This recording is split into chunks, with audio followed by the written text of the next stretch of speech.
Chairman Nick Flynn. Present. Councilor Ward 6, Sean Durkee. Present. Councilor Ward 7, Paul Katz. Present. City Council President Kathleen Beaman. Councilor at Large Carlos Vidal. Present. Mayor Jeanette McCarthy, ex officio. Present. You have a forum, Mr. Chair. Thank you very much. Good evening, everyone. The purpose of tonight's meeting is to receive citizens' input, and we'll be going all over the city to do so. My name is Councilor Randy LeBlanc, Chair of the Waltham City Council Ad Hoc Master Plan Committee.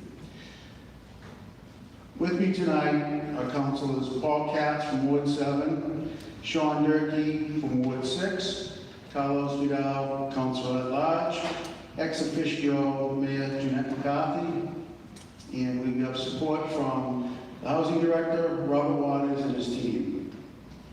The specific goal of tonight's meeting is to listen to the Waltham citizens of Ward 5 and Ward 6 and take their ideas and input. There will be other meetings scheduled in the city to listen to the citizens in other wards, but tonight is only for Ward 5 and Ward 6 residents. The master plan booklet can be found on the city's website under the planning department. Our city's final master plan will revolve around 9 elements: goals and policies, land use, housing, economic development, natural and cultural resources, open space and recreation, service and facilities, circulation, and then number 9 is implementation. Our meeting tonight is to listen to input from all of you in the community. And may I get a show of hands of how many people plan on speaking this evening? Thank you very much. We have a few ground rules to lay out. Each speaker will have a limit of 3 minutes to speak. And when your time is up, I will alert you and you'll have an additional 20 seconds to finish up your thought. Each speaker will provide your name and legal address for the record. And just a housekeeping thought, make sure everyone signs in, please. All testimony being put forward in writing from those not present will be turned into the committee secretary to be entered into the record. In essence of time, those statements will not be read this evening. All statements provided must have contact information so we can confirm directly that the statement was received and entered. Also, I would like to reiterate that this is not a question and answer session. It's a citizen's input hearing. So we welcome your input to be compiled at a later date. Each speaker will focus on the 9 elements I have outlined. After all members of the public who wish to speak are finished, the committee will then hear input from the Ward 5 and the Ward 6 councilors. So we can start with the first speaker. Is there a sign-in list? Oh, okay. So should we pass it around? Do we have a volunteer to be the first speaker?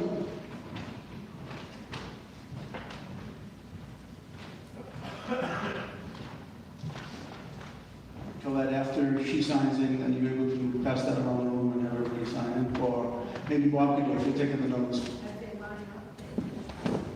Perfect.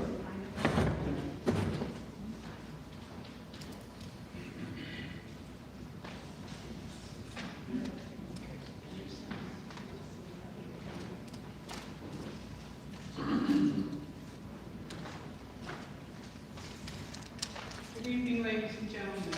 My name is Carrie Spriggs. I live at 57 Willow Street in Waltham, Mass, Ward 5. I am also the owner of Velvet's Photo Studio on Moody Street. I'm here because there are a few points that my neighbors and I would like to bring up. Not only my neighbors in Willow Street area in Ward 5, but also from the Moody Street merchants. We did not make the last meeting. One of our main concerns is sidewalks and road repairs. We are very concerned when a road has a hazard on it that it gets repaired in a timely manner. We also would like to see upkeep of the fire and police stations. Someone needs to go around to every fire station and see what needs to be done, and don't wait 2 years to fix things. Also, I read from the last meeting that there was talk of closing down Moody Street again. As a merchant on Moody Street, a small business owner, I implore you not to do it anymore. If you want to do something that's hybrid, it would be fine, but a lot of the businesses close at 5 and the restaurants open at 6. We also really need the no U-turn signs put back on Moody Street and around in Waltham. I have had 2 cars come up, just 2, up on the sidewalk in front of my business. They did not hit my business, but they did come up on the sidewalk. It was brought to the attention of the traffic thing. I sent in a letter. Small things. After the soccer and football practices, if somebody could get those kids to clean up the parks. I go down there and walk my dog every other day. I usually go with a pair of rubber gloves to pick up the bottles, the trash, and whatever else has been thrown around. And I live in Ward 5, it's Lowell. And it's constant. It's not something that happens once in a while. But, you know, if I forget my gloves, I'm not picking it up. There is a talk of a dog park also. You need to have a bigger dog park than the one that's up by Nut State.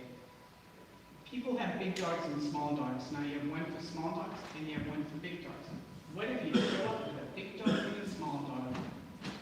We'd like to have one dog park for dogs. If you want to have a permit process, look to the city of Newton. They have a permit process for the dog parks. And the last thing I want to talk about is the closing of Moody Street has been so detrimental to a lot of the small businesses. People don't want to park in the parking lots and then walk around the corner to come into businesses. They want to be able to park on the street, go in and out, and do their business.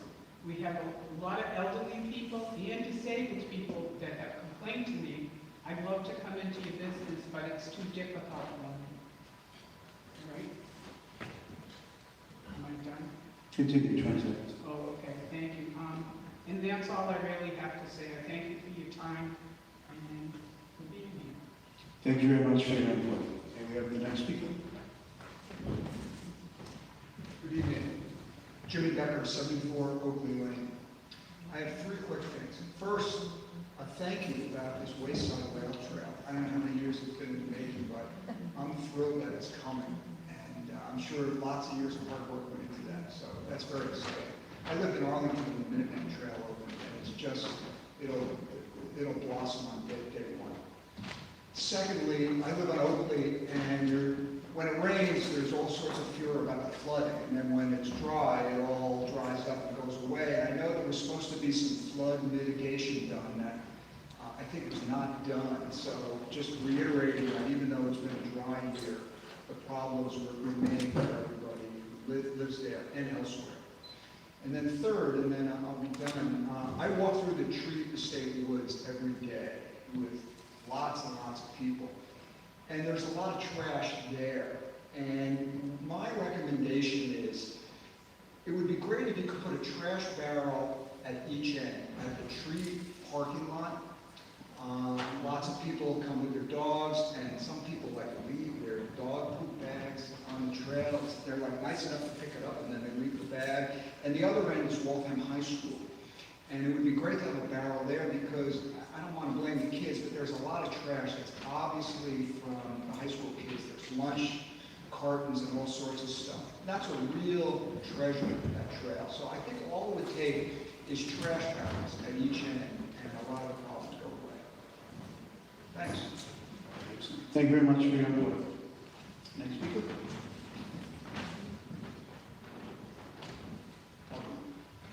Yeah, my name is John Vieira. I live on 30 Oakley Lane in Waltham, Ward 6. My wife and I have been residents of the street, the oldest residents on the deed, not age-wise. There's 14 houses. We've been there since 1978, so that's 44 years. And you know, a lot of things changed in 44 years, of course. When the houses were built by the Vincent family in 1954 and 1955, there wasn't a lot of encroachment. The only thing for city property really was, I believe the incinerator was built around 1946. And of course, that was taken down in the late 1990s, I believe. So we went through that, which, you know, that was fine. It was idle for 20 odd years, so about time to tear it down. The biggest, one of the largest problems we have, twofold.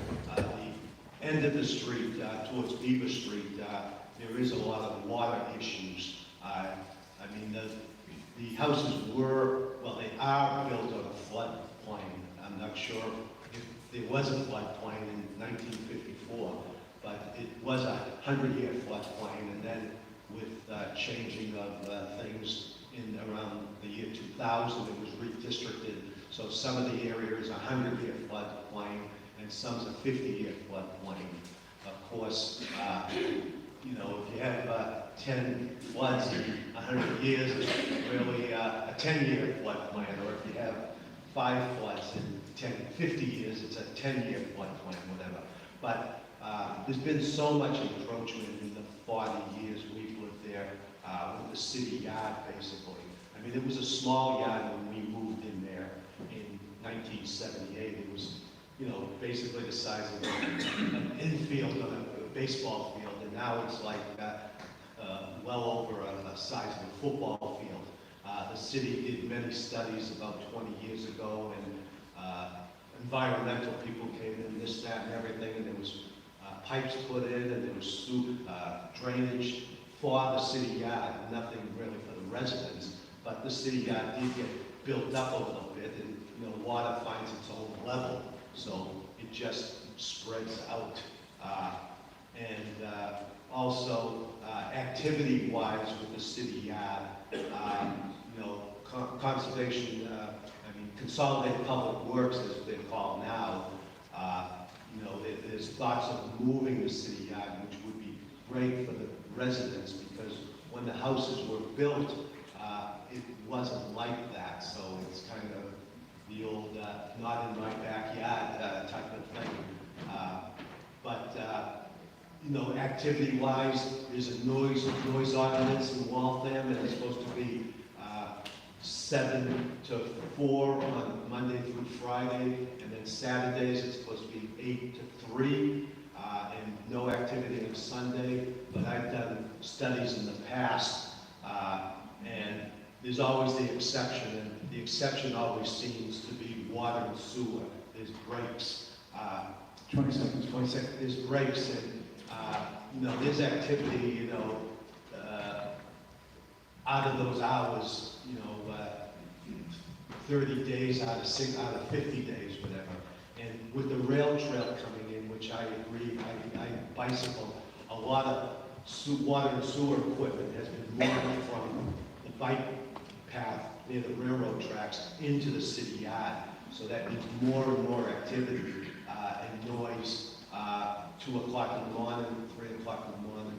There's probably 50 hydrants there and big piles of pipe and everything. Thank you. Thank you for your input. Next speaker, please.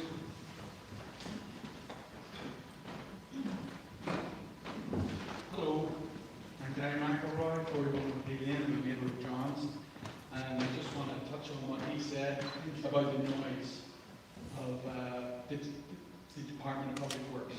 It's very loud, very disturbing, and since it was 10 years ago, the brook has been blocked up. There's been a lot of flooding, and I would like that concern to be addressed. People's homes, a lot of money is at stake. Also,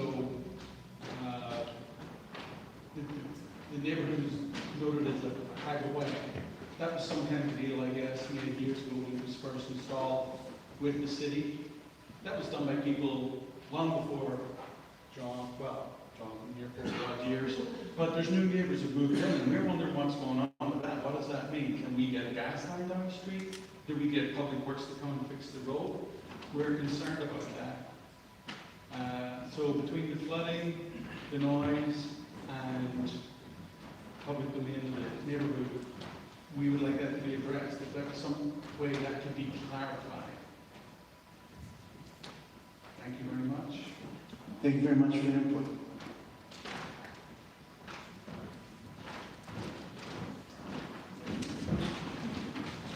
My time today. Good evening, everybody. My name's Eric Toronto, 105 Columbus Ave, Ward 6. So I'm here to talk about the skate park in regards to its design. So my biggest concerns are getting skateboarders input and the users that are going to use it. The skate parks are built for the users that are going to use it. They're more inclined to go back to the streets, damage public property, private property. So our main concern is making sure that we have a voice in how it's designed. We want to utilize the space to its max potential to get the best skate park possible. The best way to do that is go right to the source, which is all the kids down there now. Generally, for a size town we have, the general size of a skate park, what they consider neighborhood skate parks, is around 12,000 square feet. This one's only going to be 7,000 square feet. We can totally utilize that space if it's designed right. However, if it's not going to be fun for anybody down there. That being said, it could also open up opportunity on the north side for skateboarders. You can maybe add, they call it safe skate spots. They're smaller skate parks, but it could give the north side people access to a skate park in their area. So size is an issue, design is a huge issue. The other concern I have is lights. I think it would be very crucial to add lights to this project. And I say that for a number of reasons. Number one, summertime light, sun goes down about 8:30. Right now it's almost 6:30 and it's almost dark. Winter time it's 4:30 and it gets dark out. There's a whole time period where kids get out of school.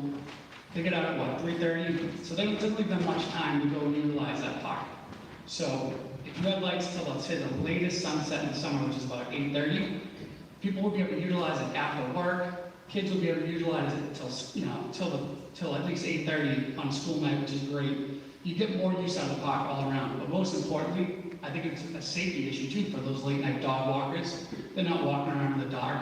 So you're using your money better, I think, if you added lights to that. And having it only out at 8:30, I don't think that's a bad idea. I don't think it disturbs anybody.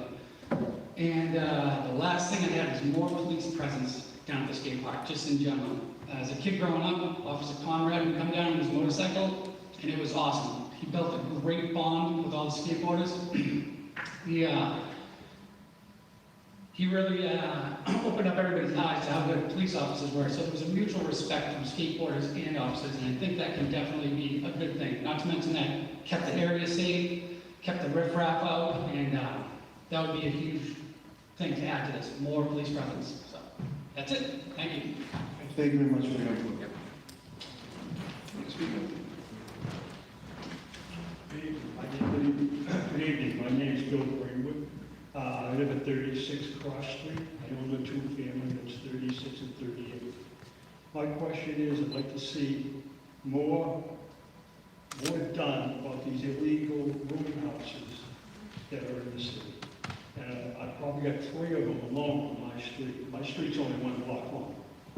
Okay, I've been there for 47 years, never had any problems back then with the kids growing up. It was all families. Now people move out, they rent these out as rooming houses. There was a time right next door to me, we had 6 college kids in that one to condo now, but they've actually made it a 2-family. How they do this, I don't know. All right? And nothing seems to be getting done, about the illegal part of the rooming houses and some of the illegal work that's been done at that house to make it that. That's all I have. Thank you. Thank you for your input. Next speaker, please. Good evening, welcome. My name is Josette Akrosh Gonzalez. I live at 26 Leonard Street and Ward 6. I have a prepared statement, but I just wanted to respond to somebody earlier who was talking about having a business on Moody Street. So I just wanted to say that you might get different opinions on that, and it's anecdotal. whether or not Moody Street should be closed for half the year. I would love to see some actual aggregated data from businesses used to make that decision. For example, one person might say, I've lost business, and another business might say, I've actually increased my business. So I think if you survey the businesses, aggregate the data, and actually look at that, instead of just hearing one or two people's stories, that would help with your decision. I'm actually here as a representative of Critical Mass Waltham and the Waltham cycling community. Critical Mass began in San Francisco in 1992 with monthly rides to both enjoy the community and protest the lack of safe biking infrastructure. It then spread across the United States and Europe. Recently, Waltham started a chapter and have held 2 rides that some 50 residents have participated in. We rode along Maine, Lexington, Newton, Forest, Bacon, Lyman, and School Streets, to name a few. We have also biked to the high school and to existing rail infrastructure like the river path. For anyone wishing to commute in Waltham, these are vital arteries that you must either ride along or at the very least cross. And as a person who bikes around Waltham a lot, I will tell you that's absolutely true. We traveled these roads as a group to highlight how dangerous they are and experienced the swears and insults that drivers routinely hurl at cyclists. Waltham High School and both Waltham Middle Schools are on the north side of town. All middle and high schoolers who want or need to ride a bicycle to these schools must travel on Lexington Street. People in Ward 6 may need to travel on Main Street, School Street, Church Street, and Beaver Street as well. All they have is a singular half-mile stretch of bike lane on Lexington Street that is almost unmarked and only exists on one side of the street, and it's not enough. Waltham's Ward 6 also includes densely populated areas, residents, businesses, and is the ideal location for bike lanes and pedestrian-friendly streets. You shouldn't have to get in a car, especially if you're a kid and you can't drive a car, to get where you want to go safely. We will have the rail trail. Thank you for that. That'll be great. And we do have the Charles River Path. There should be a way to connect them. As it currently stands, there's no bike lane leading to or from the river path. And riding on Lexington Street, let's say you want to go to some businesses on Lexington Street, Dunkin' Donuts, Domino's, Lockwood's, get to school, with cars and trucks passing close by, it does not feel safe. And on the other hand, you have this giant turn lane right in the middle of Lexington Street that mostly gets unused, in my experience. Riding on Main Street to get to restaurants, churches, daycares, all sorts of other businesses, along parked cars about to swing their doors open right to your face as you're driving. How many seconds? 20 seconds. 20 seconds. That does not feel safe either. And my 16-year-old son who attends Waltham High School told me today that walking from the high school to McDevitt Middle School for his ultimate Frisbee practice, he found the sidewalks too narrow and the intersections unsafe. I think that we can do a lot more here. Our surrounding towns have done a lot more to put more protected bike lanes in, and we should do it, and these are things that we can do, and there's no reason why we can't decide to do them right now. Thank you very much, Judy. Next speaker, please.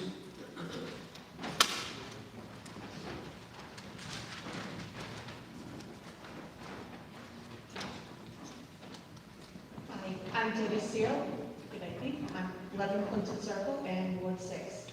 And just 2 things I have to bring up. One is the family child care zoning variance, which I know the Ordinance and Laws Committee is working on, but I'd like to see it finished. And the other thing is the unprivatization of the private ways. I live in a private way that right now needs to be paved. And it has, we get trash, we get plowed, we get everything but paving. And we pay the same taxes as everybody, so I'd like to see the private ways become unprivatized, or at least be able to get more services without it coming out of our pockets. And that's all I really have to say. Thank you. Thank you very much for your input. Next speaker, please.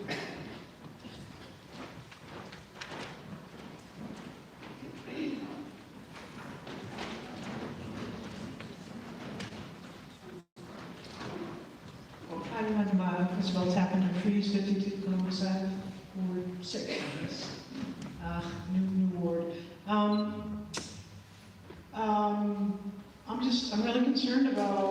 affordable housing in the city. I'm very concerned about empty apartment buildings that are overpriced and empty retail spaces that I assume are overpriced, and it does not help our city at all to look like a ghost town, and to not allow new people to live in decent housing because of the pricing. So that needs to be, it's great to have playgrounds, but if people can't live here, then, you know, it's, I think that has to be prioritized. And I'd like to see open spaces preserved, land bought with open space money to be preserved as open spaces. The other idea is cities that have automatic crosswalks, crosswalk lights are way more walker friendly than ones where, you know, you have different systems at every corner, and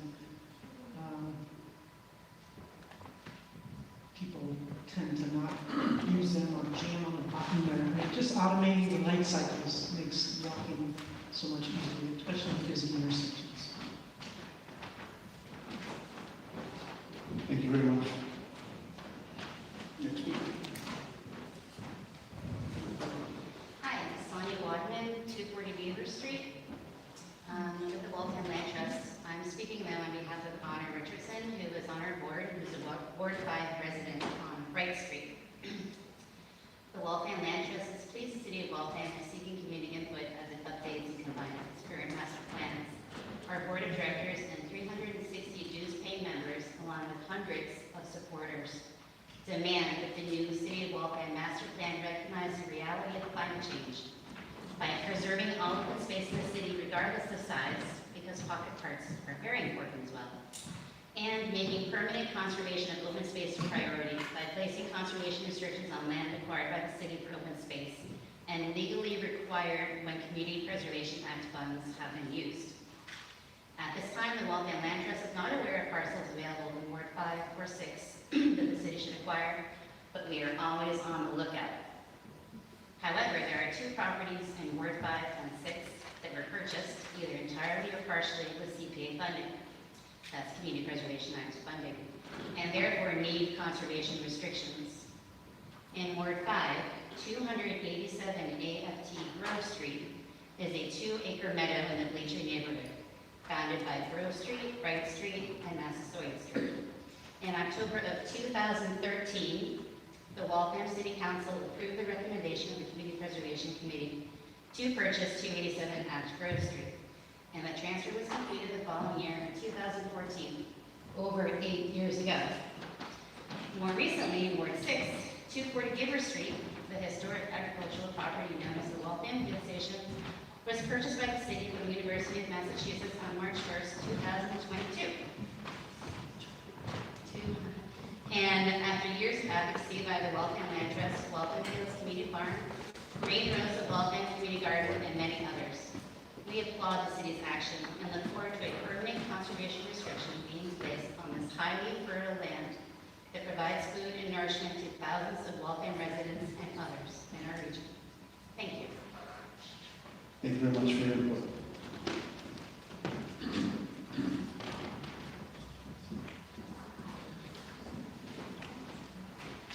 Do we have any more speakers this evening?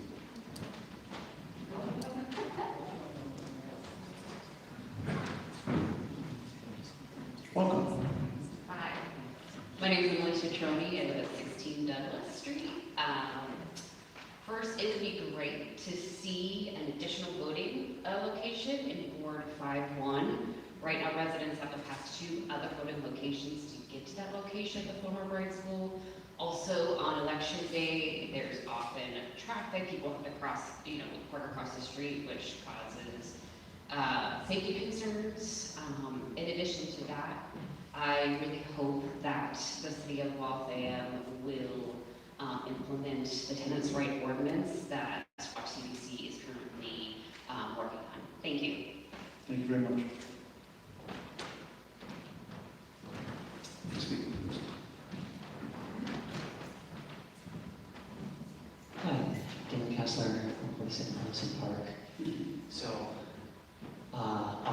obviously throwing my hat in here for better bike infrastructure as well. I'm not part of the organization, but I agree with everything she had to say right there. I'm also in support of better development of pedestrian infrastructure, such as the Moody Street closure, and opening up more support for rooming houses and greater density housing, and not building NIMBY housing restrictions into our zoning policies. But the main reason I'm up here is to talk about the use of Waltham spaces for conservation, because urban and suburban areas are key targets for conservation, biodiversity, and staving off the mass extinction that we're running into. And that's not just an abstract ecological concern.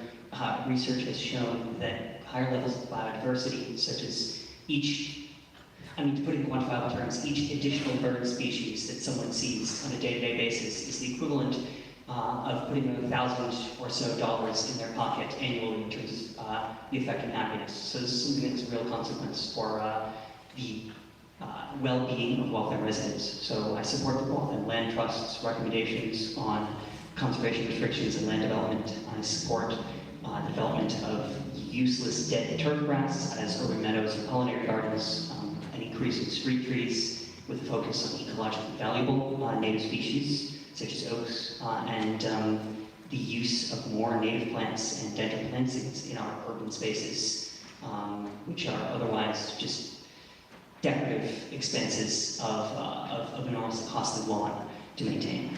I also think that some of the flooding problems that people talked about could probably be remedied by greater use, greater development of permeable pavement and use of rain gardens. How much time do I have left? Well, I've actually said my piece, so I think that Waltham has an immensely valuable resource in terms of its green space, something that few other towns nearby have in as much wealth as we have, and I think that we ought to take good care of it and support and preserve and use it for the sake of protecting the environment. Thank you very much for your input.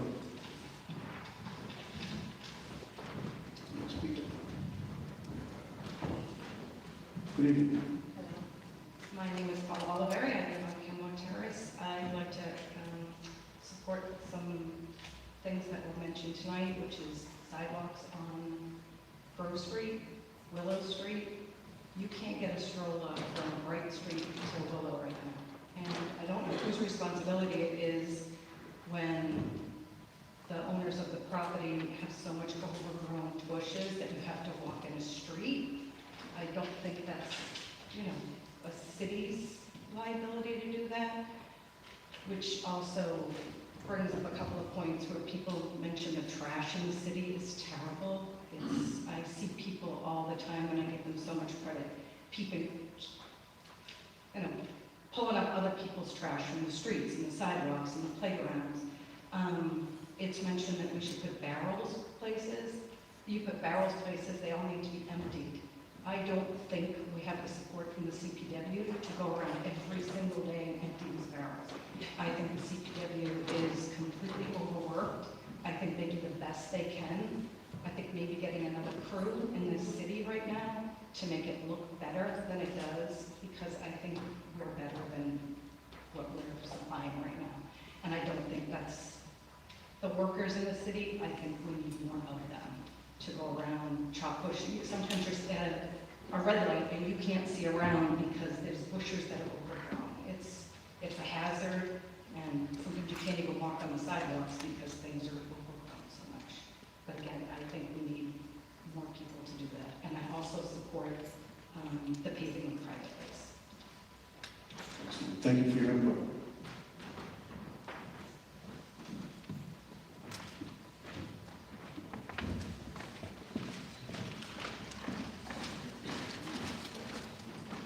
Good evening. Good evening. Thank you, councilors, for being present. Thank you, Joey LaCava. I'm Ward 5 resident, Charlie Nadar, 43 Harvard Street. I'm here to think about, we have a very dense population in our streets, in Ward 5 and 9 and 8. One thought that we've had is what if we did parking permits, residential parking permits? That's also an issue because of those houses that are, you know, they were intentionally for a family and now there's 10 people and 10 cars. And it's just overburdening our streets. It's not safe. They're usually parked all the way to the corners. You can't make your way around our neighborhoods. I am all for making biking safe in our city. Thank you for the rail trail. There are so many good ideas being spoken today. I am definitely concerned with our heat zones in our areas. I am very sad that our Thompson playground doesn't have any more green space, which was something that was very much requested when it was going to be done. Would love to have a pollinator garden. We are underutilizing or underestimating our beautiful riverfront. And for the life of me, I love the Charles River walkway, but that is usually littered by trash and unsafe. My daughter's been screamed by, you know, there's people that have issues, but you should not feel like you can't tell your kids to enjoy our outdoor space. So that it requires patrolling.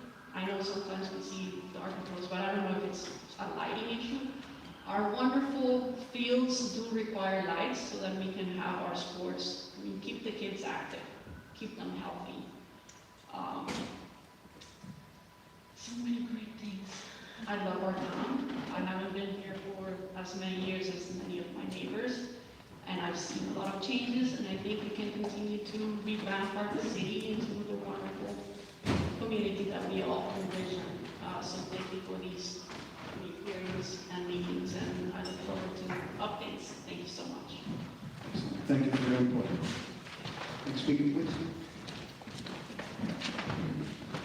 My name is David Aney. I've lived in Waltham my whole life. I've owned a house here since I was 24. I do a lot in the community, so some of you probably know me. I want to address three things. One, the trash, I agree is a problem, but us as citizens need to be part of that. You know, we can't just blame everybody else. If you have trash, don't leave it in the street, and maybe the way to change that is get stricter on littering laws. I don't know what the laws are. I've never looked at them because I don't really litter, but I don't know what our laws are about littering. Maybe we make them stricter so that this gets toned down a little bit, because we have to do our part too. Sidewalks are terrible. No, I can't say, you know, certain ones. I know the ones that they were talking about on Grove are awful. You know, the street trees are pushing the sidewalks up, and, you know, I don't have a problem with it because I'm, you know, I don't walk a lot. Older people, kids, it's bad. The bushes, the sidewalks everywhere. I don't know if it's someone's job to patrol the city and look for issues like that. I don't know how that works. And if there isn't someone that does that, maybe we do that. You know, I know people look for potholes, and I think they should keep an eye on, you know, we have a stop sign at the end of my street. I live on Rich Green Ave. There's a stop sign at the end of my street. You can't see it. I know it's there. I know I'm supposed to stop there. But if I don't know the neighborhood, I don't know there's a stop sign there. It's where you could drive right across into like the Agora State. There's a stop sign there completely covered with bushes. The sidewalks are all cracked, and that definitely needs to be addressed, because that's the safety issue. You know, the trash is gross to look at, but safety concerns should be bigger. As for Moody Street, the closing of Moody Street, all I can say is I think you should poll anybody that owns a business on the street and see what they think, because I think it's those people that get affected the most. It's nice, but if it affects people's, you know, businesses, that shouldn't be like that. It never was, and I think we did it just when COVID kicked in, but I think you poll everyone that owns a property on Moody Street and see what they think, and I think their input is really what you gotta go off of, because I don't live anywhere near Moody Street. I really shouldn't have a say. It should be the people that it affects the most. That's all I'm gonna say about that, and thank you guys. Thank you for your input. Do we have any further speakers? Welcome. Roseanne Darby, I live on Jackson Street. And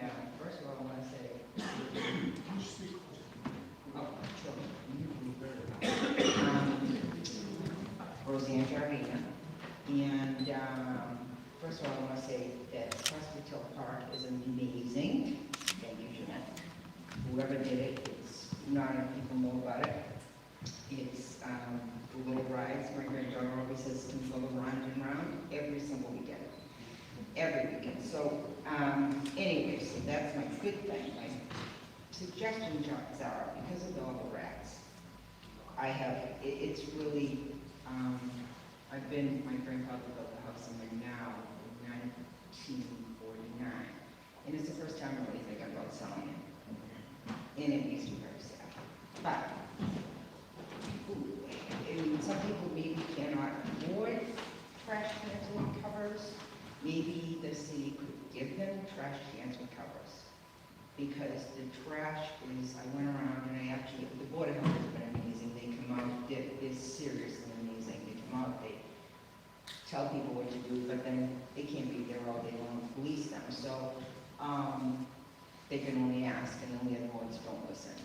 So maybe that would be an idea to drop off trucks, because I went around all over the place in Waltham and everybody's got the garbage starting on the day after garbage, and some of it is really piled high. The garbage is in the yards, they party and nobody picks it up. So that is a really big problem. It has cost me $1,900 so far to try and put cameras on my yard. And now I have nothing to use my yard as a highway. So I've done it all and I don't have any more, but I can't do anything about next door and you know. So the other thing somebody brought up was the bushes that are lining the sidewalks. And I didn't realize how bad it was in cars parking on sidewalks until I started walking with carriage. And you can't get by if you're walking the streets. Bushes hanging over, you know, really a lot of brush and you cannot get by and you have to walk on the street. And most times on the corners where you don't know somebody else is coming, that the car is coming. So what I do with carriage is I walk like this so that if they're gonna kill somebody, they kill me first. So it's pretty bad around my area. So the other thing I have a question on is I want to know how a bridge was deemed totally unsafe on Jackson Street and closed down. I know I read all about in Waltham, but how does it go from being deemed unsafe? And a city worker there had said to me, I hope they do something about it. So apparently it was something. So how did that go from being unsafe to 3 days later safe? And it's really, the wood is all rotted where you can get a splinter just walking by. And kids go up and down to go to school. I worry more about them. We have dogs off leashes, pit bulls and German shepherds. I love dogs, and I know that small dogs bite worse, but the big dogs hurt worse. So there are a lot of police going up and down the street and they see this and nobody does anything. So that's all. But I do want to say these parks are amazing. So hopefully this is now that I'm, you know, back into that scene with grandchildren. So I do love it. So thank you very much. I appreciate it. And all that you do. Thank you. Thank you very much for your input. Welcome. Hi, I'm Shirley Sanchez. I live on Central Street. And first of all, I'd like to say we lived here in Waltham about 17 years. We're very close to City Hall. We love where we are because of our easy access to just about everything you need to access. But in the last 16 years, I've gotten a lot older and noticed certain things that are scarier and more dangerous than they were when we first got here. Central Street is like a speedway. It's one way, and especially when the train blocks Elm, people want to take a left and zip down Central to avoid having to wait for the train. It's very dangerous. We've called community policing and the regular police, and I've talked to my counselor. They put the signs up to tell you how fast you're going, except they put them very close to Elm Street, so people go by that and then tear down the street after they get past it when they're not being recorded anymore.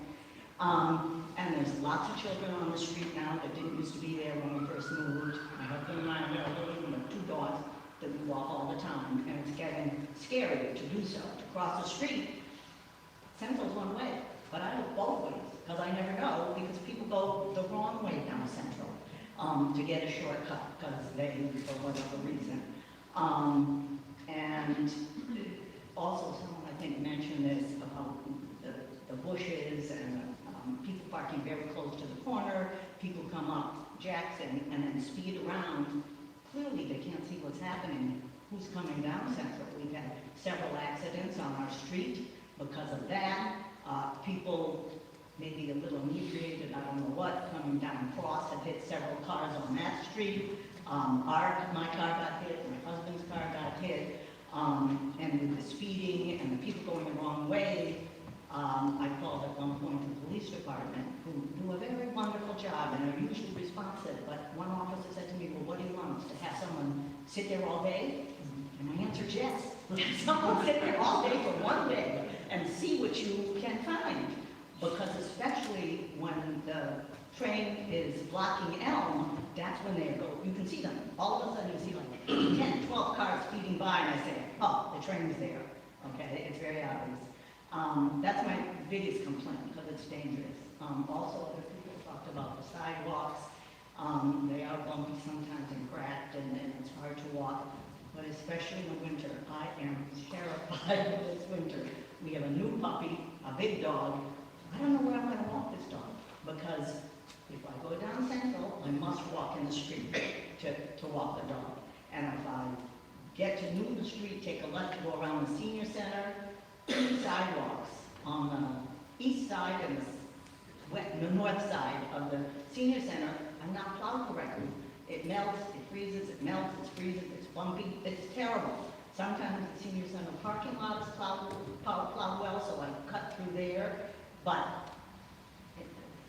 mostly for me, it's a danger issue with the streets and the sidewalks and whatnot. Trash is another issue, but I'm not worried about that at this point. But those are my two biggest issues. Thank you. Thank you very much for your input.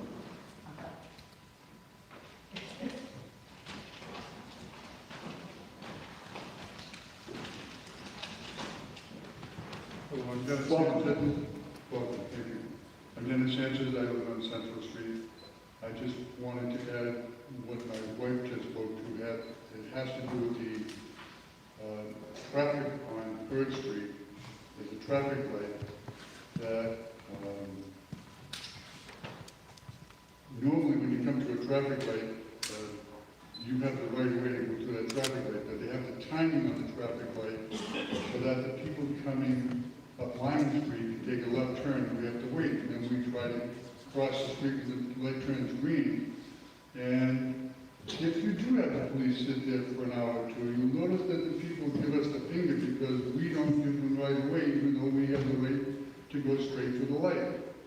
It seems to me that a simple solution would be to have Lyman Street have a green light, and then have it turn red, and then 3rd Street have a green light, and then go through. Because it is a dangerous intersection. Additionally, when you come down Main Street to Elm Street, you can take a left off at Lexington Street, go down Main Street, and then take a right directly onto Elm Street. Well, if you're walking your dog, or you're trying to cross the street when the light turns, says you can cross the street, the traffic doesn't look for you. So you've got to be watching out when you're crossing that street. And the final thing is, I know that there's development that's going to take place on Hurd and Newton Street. And I have yet to see what the plan is to handle the traffic for 66 units that are going there. If you have a master plan, I'd like to, as a person in the street, know how the infrastructure is going to handle all of that extra 66 people or 66 units are going to be there. Where's the parking for that? And if you drive on Newton Street now, you'll notice that the traffic backs up down to River Street pretty often. So if you're going to add 66 units there, what's the plan for that traffic flow? How's that going to impact me as a person that is going to be directly impacted for it? So thank you very much. I appreciate it. I love living in Waltham. I love where I am. You wouldn't be here if you didn't love it too, but these are issues we need to have addressed. Thank you. Thank you very much for your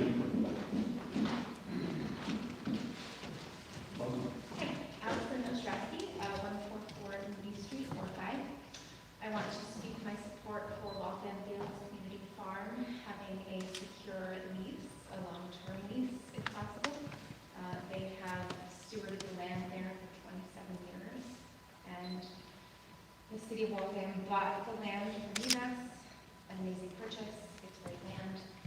They need a secure long-term lease. Thank you. Thank you very much for your input.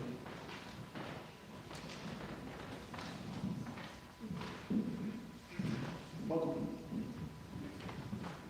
My name is Paul Willoughby. I live at 36 Brookfield Lane with my wife, Melissa, and some of my neighbors are here. And a couple of the issues we want to talk about tonight are the flooding that you guys are aware of and the relocation of the city yard. Our house is flooded. We've lived here about 15 years. House is flooded probably 7 or 8, maybe 9 times. We're not sure what can be done behind us. I think, talking to some of our neighbors who are here tonight, sounds like years and years ago, the city yard was built into the wetland that's there now and has caused some of those flooding issues. So we'd like to stay in our home, but the continued flooding, causes us to kind of reconsider that. We also live directly behind the city yard, so we're interested in relocation of the city yard. I know the CPW, the yard serves a purpose for the city. It needs, we need to have one, but it's all day long. It's loud. You can hear, Sean Durkee's been there. Trucks backing up all day long, all night long. Dump trucks loading. So it's, it's a huge nuisance, as a lot of my neighbors can attest to. So, that's it. Thank you. Thank you very much for that. Do we have any further speakers? All right, at this point in time, we'd like to invite up the Ward Councilor, Ward 5 Councilor, Councilor O'Connor.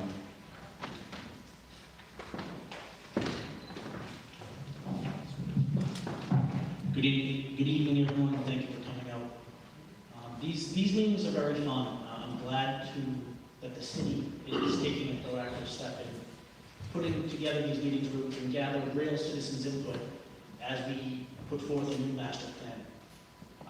I was not able to attend Ward 8 and 9, but reading the notes and talking to your people that were there, you're hearing a lot of similar concerns, similar issues and thoughts, and it's exciting to see that coming throughout. I do specifically want to thank a lot of my Ward 5 constituents who emailed me as well. I have about a half dozen emails that I've begun to forward to this committee with complaints, or not even complaints, but concerns. Some highlighted that I do want to inform you, just so we all know other things. Some things in Ward 5 include a lot of Monday trash pickups, which relate to the city leaf factory, which is always the first one of the season. The leaves are usually still green on the trees when Ward 5 leaves are vacuumed. So I have multiple emails on that, so I do want to inform you of that. Some of the sidewalk issues were very prevalent in the emails as well. Some of the same emails, the same sidewalk issues that were spoken of today. Moody Street, some for and against the closing were in the emails to inform you all. And one thing that I think I heard early in the speech was the fire and police stations, the new police station, which would coincide with the city yards as well. So again, thank you all. This is awesome. While not being on the committee, I'm happy to be here to support my constituents in Ward 5. And if anyone else speaks to any other constituents that may not have been able to attend or make it tonight, my email is always open. This is an ongoing event with this committee. So tonight's not the last time these wards can give information. So I'm happy to continue to take your emails and pass them on to this committee and hope to see these things go forward. So thank you all for your time this evening. Thank you very much, Councilor Gallo. It's up to you, Councilor. This time we'll have Councilor from Ward 6, Councilor Durkee.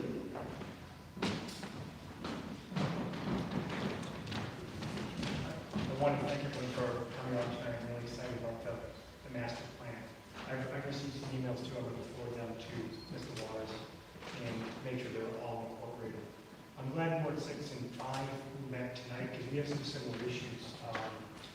They talk about trash along Main Street, both like north side of Main Street and Ward 6. The image of the city is really important to me. And whether you come in and how you see it, the conditions of the roads, or trash along the street, it's important that this gets picked up. Whose responsibility, sidewalk, curb, we're aware of that. I'm aware of that. I think it's important. Our image is important. I'm going to go through a bunch of things I heard, just so you know that you were heard, and I will forward, as I said, the emails I received to Mr. Parson. I heard a lot about bike lanes. When the rail trail is completed, whether people like this or not, we're going to have hundreds or thousands of people coming to our city on bicycles, and they have to have a way to get to the rail trail. The rail trail is great. I live down the street from it. I'll be able to bicycle to it without any problem. But if anyone wants to come from Lexington or from the south side, we need to do something, at least make an awareness. And I just want to acknowledge that that's an issue for us. I campaigned on acquiring the UMass field station and farm and the report through the RFP process. We worked on it in council 2 weeks ago. We're working that issue. And this is in no particular order. Mount Pleasant Street, no one mentioned that, but it's been an issue for 5 years. Citizens petitioned that street, and it still hasn't been resolved. It's been 5 years, and we're working this. I've spoken to the chairman of the Public Works Committee. We're working this, but we're aware that that's an issue. The Linden Street sidewalks, I know people have talked about it for a long time, for decades. It's getting done. It's on the list to be done. And people on Beaver Street also hope that sidewalk will get completed. One of the biggest things is Paul said that the city yard, moving it, would enlighten an entire neighborhood to get rid of the noise and the constant activity that has to be on. The city business has to get done. In addition to that, the flooding. We know that when it rains, the city, south side floods, my ward floods, but water comes directly into people's homes. And it's a long-term project. The mayor came up a number of times. She's been attentive to it. We're aware of it. The city engineer is aware of it. And we know it's going to take time. So I hear you on that. I would like to see a new police station. And the mayor's already working on it. I know that. But that's an issue for us. Private ways are the thing of our ward council's existence. They're all over the place. No one knows how they came up. And, we're going to be working it, but I know it's a big legal issue. And I wish I could say I could resolve that for you tonight. I can't. But we know it's an issue. I talked about beautification. One of the things that I worked on were traffic islands, where every winter the asphalt curbstones get ground up. And the mayor is good enough to in one neighborhood, put up granite curbstones, and I'm hoping to get them in another neighborhood. Because I think the way these neighborhoods look and how people see them are important. Next to the rail trail is Elson Road. I received an email from the planning department how water is washing into the trail. A year and a half ago, I fast-tracked a survey for the road to be done, and it's something that we're working on. But we know it's an issue. The road has to be regraded. We need a sidewalk. We need to increase more parking. We got that. The rail trail is going to be completed next fall for Ward 6. And I'm sorry to take up all your time here. So whatever decades ago when Waltham was quaint and people didn't need sidewalks, my neighbors bombard me every day because I don't have sidewalks. I have curbstones. I know it's a long-term process. I feel like I take the entire city budget on infrastructure for 1 year and it wouldn't solve all my problems. So we know that we're working that. Beaver Street, they've done a number of speed studies, and I'm hoping to get a permanent traffic sign that shows how fast people are going, because there's been a constant complaint. And the last thing, I think in conjunction with the rail trail, there's going to be a new development right on Pond Street, and it's around 200 units. They're going to be built there. That is going to fundamentally change the traffic in the city. And it's gonna be right over here. And that's why when we talk about bike lanes or infrastructure improvement, we really need to get this right, because my fear, and I didn't support it, but it was my decision. My fear is that Lexington Street is going to be a real headache when these 200 units get put up. So thank you for hearing me out. I'm glad you all came tonight, and I'm on the committee now. I'll be involved with the Thank you. Excellent. Thank you very much, Councilor Durkee. So at this time, I'm going to read some of the dates for the future meetings, and I want to thank everyone for coming out this evening and all your input. That's what basically makes this committee work. So the meetings coming up, we have Wednesday, October 19th at 7:30 p.m. for Ward 3 at Northeast Elementary School. Thursday, October 20th at 7:30 for Ward 4 at Fitzgerald Elementary School. Thursday, October 27th from 6 to 8 p.m. for Ward 1 at Kennedy Middle School. And Thursday, make a note that the Ward 7 meeting, it was Thursday, November 10th, but that has changed because it was a food distribution. It's now going to be Thursday, November 15th for Ward 7, 6 p.m. to 8 p.m. right here at Government Center. So that concludes this evening. I'll accept the motion to adjourn from the council. We have Councilor Katz, a motion to adjourn at 7:10 p.m. Thank you all.